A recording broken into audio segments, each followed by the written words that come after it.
पण जेव्हा बिहारचे निकाल बघता तुम्ही तेव्हा तुम्हाला असं पक्षामध्ये असं एक तुमचं मन खट्टू होत नाही का की तिकडे नितीश कुमारांना केलं जातं CM, इकडे शिंदेंना केलं जात नाही, हा विचार डोक्यात येत नाही का कधी? नाही, नक्कीच येणार ना. माझ्यासारखा कार्यकर्ता शिंदेसाहेबांच्या नेतृत्वाखाली काम करत असताना माझा नेता हा कायमस्वरूपी उच्च पदावर असला पाहिजे, ही माझी भूमिकाच असणार आहे. जसं BJPला वाटतं की देवेंद्रजी उच्च पदावर असले पाहिजेत, तसं मला वाटणारच ना. ज्या नेत्यानं मला उद्योगमंत्रीपद दिलं, ज्या नेत्यानं मला राजकीय पूर्ण पाठिंबा दिला, ते माझे मुख्य नेते एकनाथ शिंदेसाहेब मुख्यमंत्री व्हावे, ही जर माझ्या मनामध्ये इच्छा असेल तर वावगं काय, आणि ते आहे. पण अलायन्समध्ये नितीश कुमारांना वेगळा न्याय दिला जातो आणि शिंदेंना वेगळा न्याय दिला जातो, असं होतं तुम्हाला वाटतं का?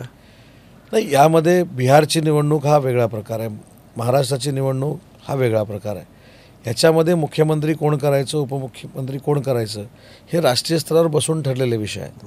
त्याच्यामुळं आजही मला असं वाटतं ना, मी ज्याचं उत्तर दिलं की आजही मला असं वाटतं, कारण ते वावगं काही नाही. जसं भाजपाच्या मंडळींना वाटतं की देवेंद्रजी मुख्यमंत्री व्हावेत, मोठ्या पदावर जावेत, तसे एकनाथ शिंदेसाहेब मोठ्या पदावर जावेत, ही स्वाभाविक आमची भावना असणार आहे.